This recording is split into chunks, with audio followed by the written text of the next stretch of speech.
Hi folks, welcome to this installment of the Retire Happy Money Minute. Today I want to look into the future. After all, they keep telling us that past performance is no guarantee of future results. And over the last several months, I have noticed a lot of long-term trends that are changing, frankly. We've been seeing interest rates come down since 1980.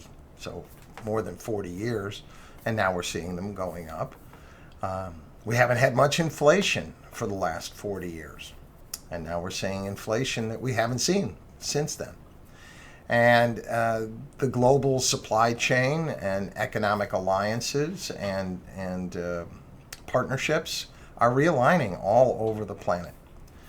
So, given that background, I wanted to see forward-looking what we can expect, because after all, most of us look backwards when it comes to making investment decisions and strategies, but really what's happened doesn't matter. It's only what's going to happen, right? So there's a number of services I subscribe to that have forward-looking analyses. You have to be very careful. It's tough to figure out what's going to happen. And today I just want to share with you one of those measuring sticks. It's called the Shiller-Cape ratio. This was a tool developed by Robert Shiller.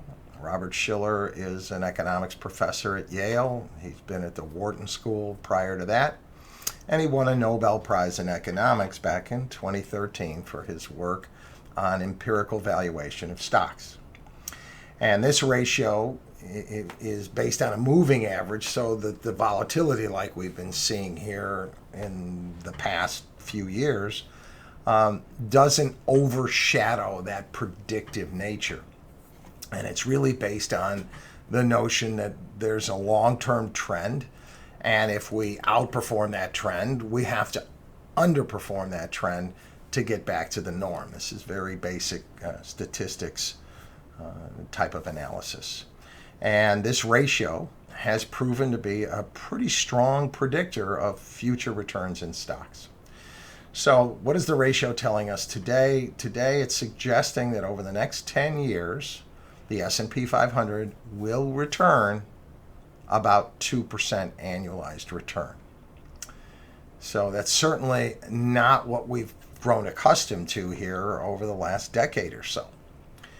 So in addition, because it's not going to just come out and say, oh, it's going to do 2%, it's going to give a range, and the range of potential returns is from 7% as the best case, annualized return over the next 10 years, means your money would about double over 10 years. And the worst case would be a compound return of a negative 6.2%, which means you'd lose a little more than 40% of the value of your investments should you be indexed to the S&P 500. Now, I'm bringing this to your attention because many of my listeners are heavily indexed. And if this is in alignment with your expectations and what you're looking for, great.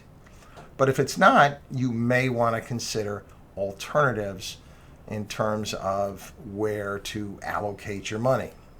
No matter how bad things get, some things are always going to do well.